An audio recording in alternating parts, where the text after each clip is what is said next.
However, Dr. Rajesh Parekh, we are just seeing Punjab and Himachal, two states which have opened up, and at least in Punjab, in a few areas, the schools have immediately been closed because there have been a rise in cases of children who went to school.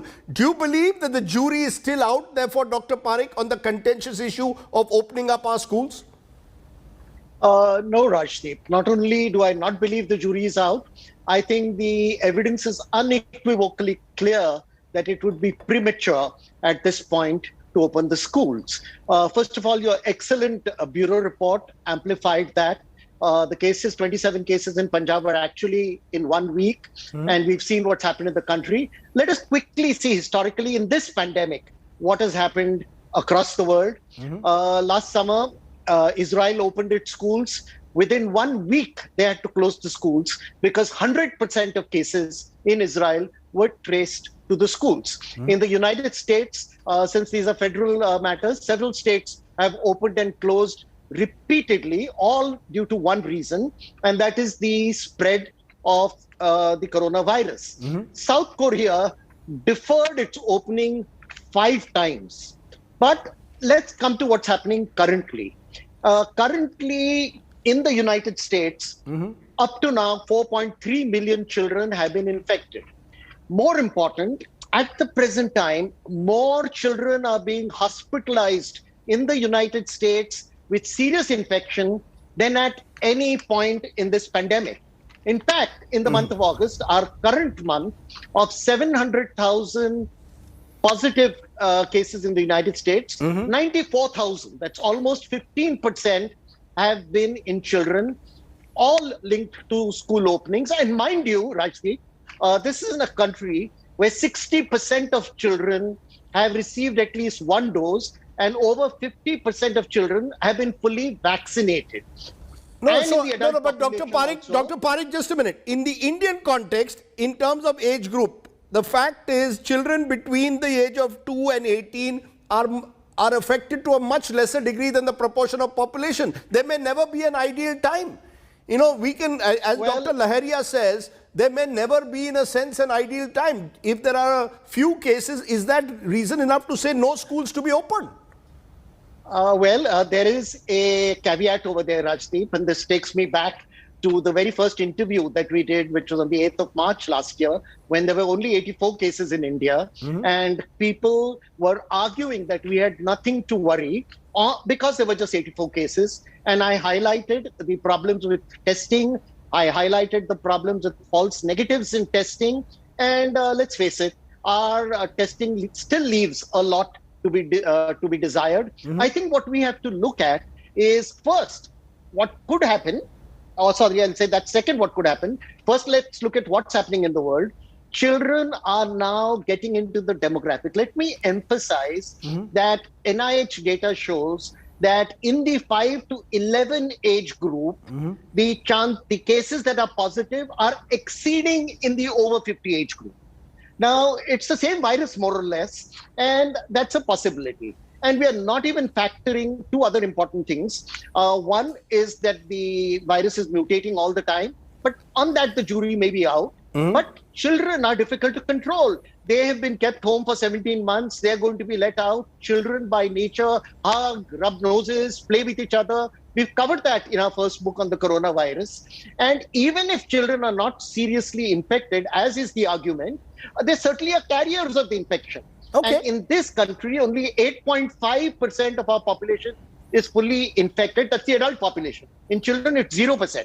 So 0% in children, 8.5% in adults. And if these children become carriers, then we're looking at a catastrophe. So I think it's really premature to even think about opening. Dr. Parekh, do you believe, as Dr. Sridhar is suggesting in the UK, open up schools? They've opened up more or less in the United Kingdom. Because the UK has 80% vaccination of its adults. In India, we are nowhere close to that. If tomorrow India's vaccination numbers were to reach 50% or 60% of our population, would you then change your mind and say, let's get children to school? Absolutely. But let me, by way of preamble, just say 3 things. First, I am a neuropsychiatrist by training, and so I'm acutely aware of the effects of lack of schooling on education, on social development, and I'll come to that in a minute. Second, I have been advising schools since the beginning of March 2020. I've been an advisor to the HDFC group of schools where we've conducted numerous surveys, and we have had the school ready to open virtually since May of 2020, but we believe the time has not come as yet. And the third, I wish I didn't have to say this, Rajdeep, it brings me sadness in saying this. I don't mean to exult, but when we wrote the first book on the coronavirus, nearly 50 predictions we made in that book of all kinds, mutant strains, drugs, have all turned out to be true. With that kind of a preamble, I can tell you, first, there is a difference between what children want and what they need. Asking the children what they would like and doing a survey and giving it to them, or even doing it with parents, puts the parents in a very awkward situation. Should something go wrong, they'll say, well, you asked for it. I don't think that's the right way to do it. The right way to do it is to look at the data. Talking about data, yes, indeed, 60% of children who are eligible for vaccination have been vaccinated with one dose in the US, and over 50% have got both doses. More important, as you just pointed out, in the US, more than 50% have got both doses. Those are very significant numbers, which should not be ignored. So you're saying we need a critical mass of vaccinations to open up our schools. Am I correct? That's at the very least. Yes, yes, and let me add to that the two vaccines that are available for children, one has shown 100% efficacy and the other has shown 97% efficacy. They're more efficacious, at least in the data that has come through. We are nowhere close to getting, no, 1 minute. We are nowhere close to getting it in India at the moment you're telling me we have to wait for children to get vaccinated to open up schools? Is that what you're claiming? Not entirely. No, I am not claiming anything. I'm indicating what the data is showing us. And before I come to that in a minute, the effect of lack of education is measurable. It is sad.